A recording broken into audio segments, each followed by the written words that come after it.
I want to invite up to the front Nora Files from Ungai and Jackie Haver from Save the Children, who we've actually just heard from. They're going to pull together for about 15 minutes some of the themes from the different presentations we heard this morning, pose some questions perhaps before we move on to the next session.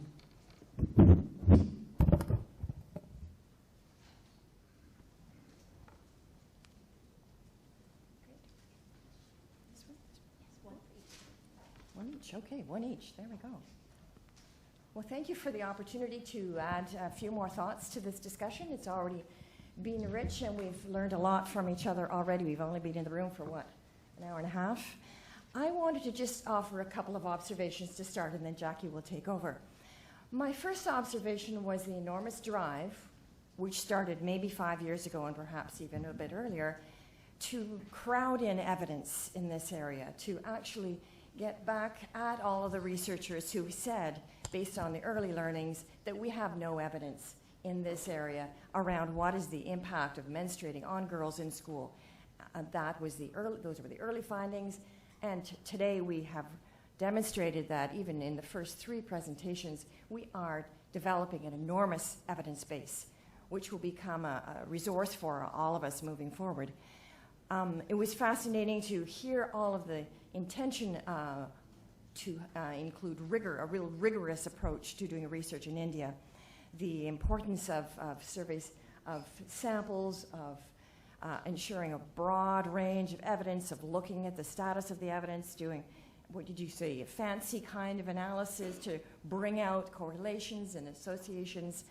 And I was really impressed by the change, I am impressed by the change of the nature of the evidence, and we are succeeding in creating an evidence base, a field of study, which is very impressive.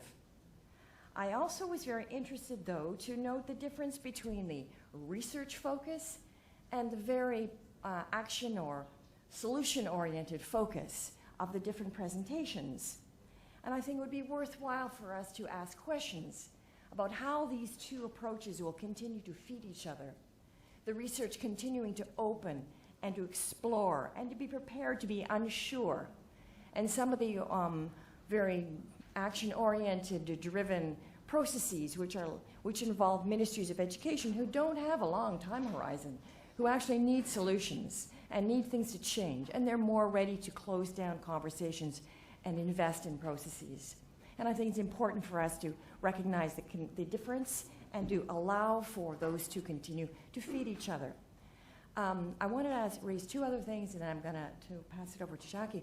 One is through the chat line, and a couple of hints were given to the different type of communities and girls about whom we're speaking, and that is about poverty, about rural-urban difference, about slum survival. What is all that about? The whole lens of difference in terms of socioeconomic status really needs to be added onto this conversation. So when we're thinking about what is available to girls living in rural areas, poor girls, slum girls, what does that look like, and how is the ministry well prepared, Ministry of Education, or how are we learning about that, or how are we responding to the needs differently? The other one is, again, my suggestion to we add, not just ask questions of like, where are the boys, which is really a good question, but to add a very systematic lens, a gender analysis, to looking at in which way gender relations have affected this entire discussion. And in terms of our research, are there male researchers? Does it make a difference? Are we asking male leaders, community leaders, and others, their opinion, and what is that? How is that influencing our understanding? The discussion that was put forward in the Pacific area, in the Solomon Islands, where there were workshops, and that allowed for men to ask questions. We heard about the male teachers who felt guilty, did not know how to engage. That may have influenced their behavior in the classroom. Unpacking that, what does that mean? How do we learn from that experience, and how does that mean as we move forward? And thank you to our colleague from Zambia to continuing to ask that question as well. So, go ahead. Great. Thank you, Nora. Before I move on, does anyone have thoughts or questions that you want to pose based on what Nora just said? Anything from the chat box that you're seeing? Okay. I want to thank you very much, Penny, Brooke, and Radhika, for your presentations. I think that different levels of rigor, but definitely all of the presentations we're getting at to understand what the challenges and barriers are that girls face, and how can we develop a solution to how can we develop a solution to try and address some of those challenges and barriers at a national level, and also in informing the school level. I was thinking about that I thought that might be interesting for the audience is that many of us are here with experience. Many of us are here trying to learn a little bit more about how we can apply some of these lessons that we're learning from India, from the Solomon Islands, and from so I know that, Penny, at the end of your presentation, you talked a little bit about what you had learned through the practical elements of conducting the research, but I was hoping that maybe you could both kind of think through some of the top high-level recommendations that you would have to new countries that were thinking about this, or next steps. Penny, there's a lot of information already coming out of India before you went in, whereas Brooke, you were really starting with the formative research. From both of these angles, what recommendations would you have to countries that were starting off from the same starting point that you began, and then also just thinking about recommendations for next steps that other people should be thinking about as well in their own context? Okay.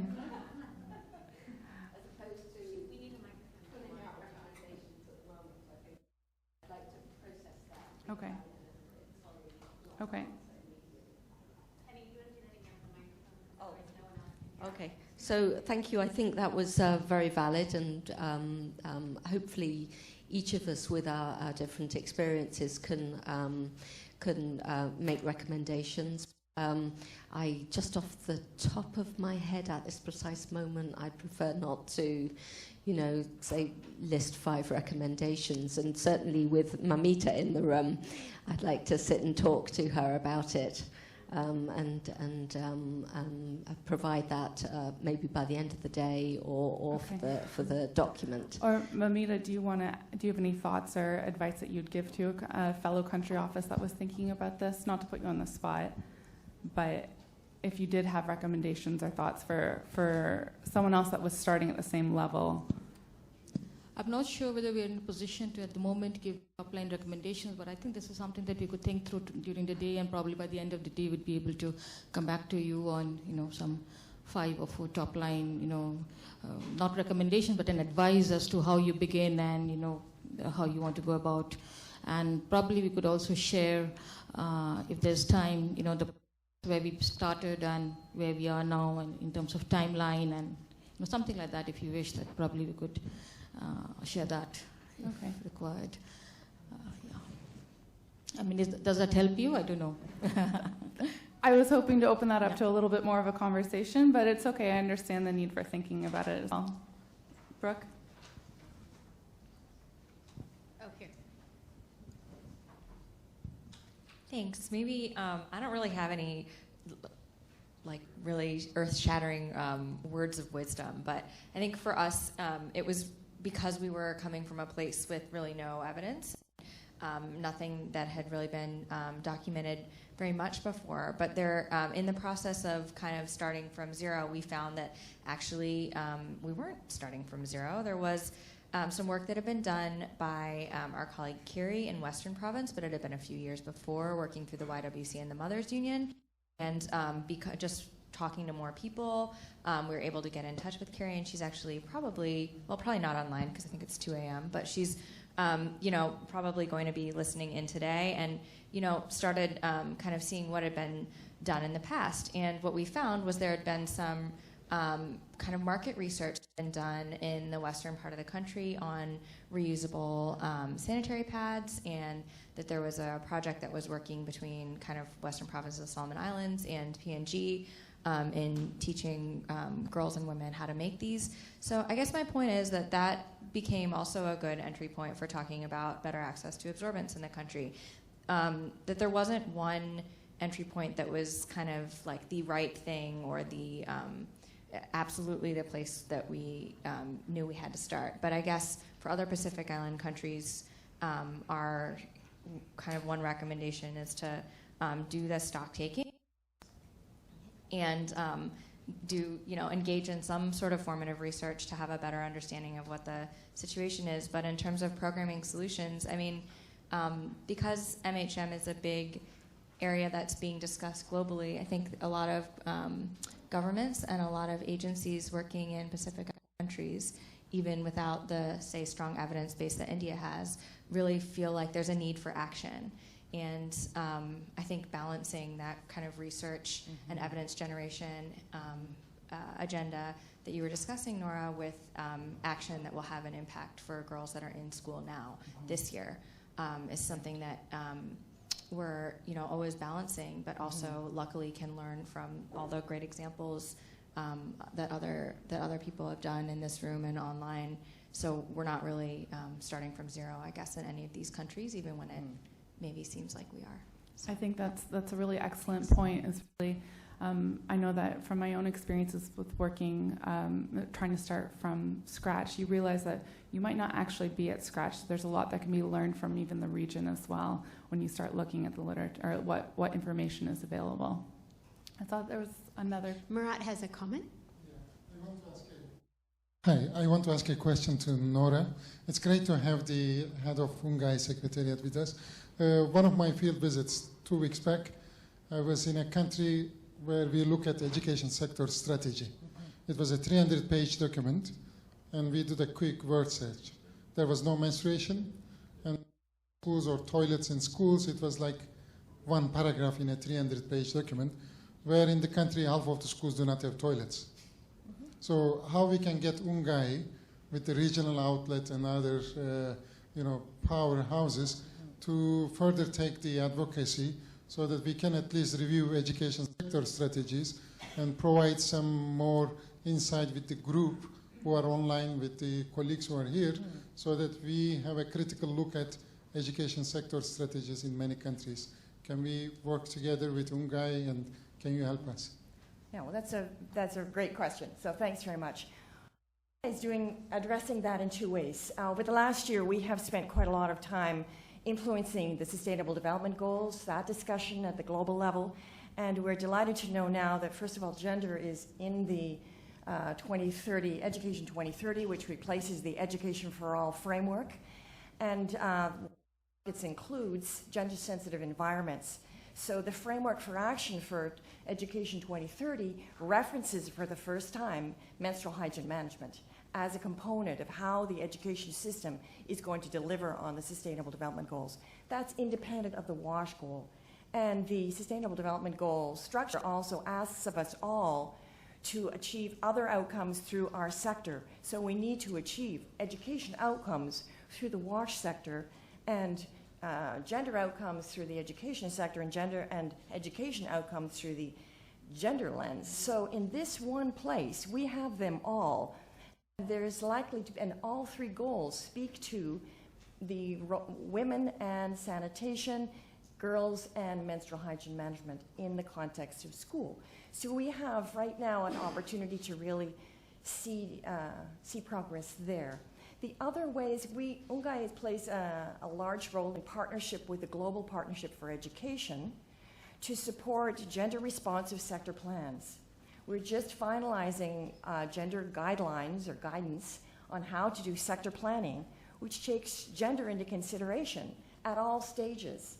And that includes looking at whether or not both the latrines and menstrual hygiene management facilities in schools, and asking planners and policymakers in ministries of education to ask themselves, okay, we have an intention to have access to sex-disaggregated latrines in all schools. However, there are only 2 teachers, and we know that teachers need 1, 2, and so that one likely goes to a teacher. So then we're down to 1 latrine, not for each sex.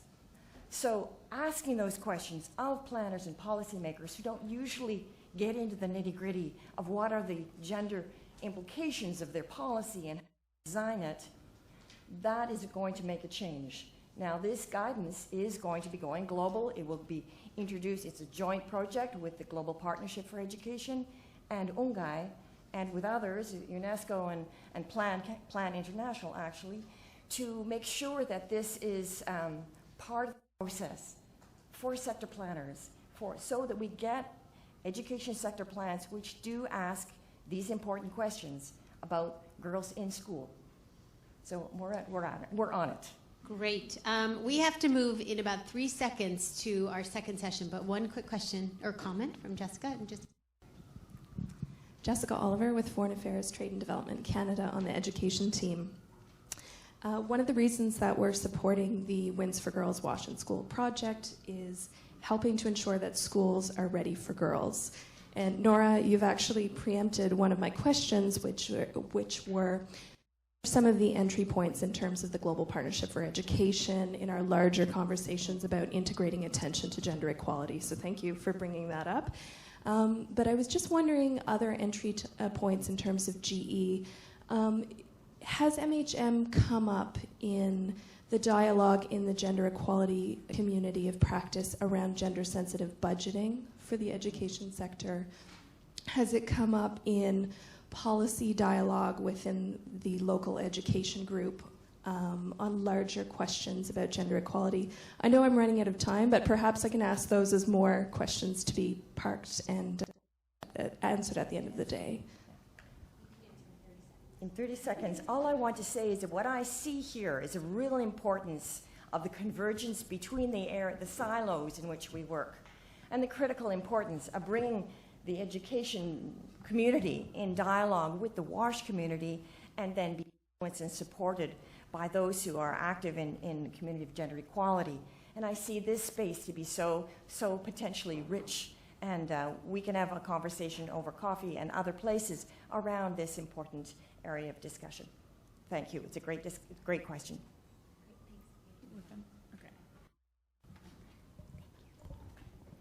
So wonderful thanks to Jackie and Nora and all the great questions. And I'm sorry we don't have more time, but they are certainly key comments. And hopefully the listeners online, I'm not seeing the chat box at the moment, are commentating as well. And we've really tried to reach out, and maybe that is why our numbers have gone to those audiences out there from WASH, but also from gender, from education, and from sexual and reproductive health, as we certainly don't feel like this is a WASH issue.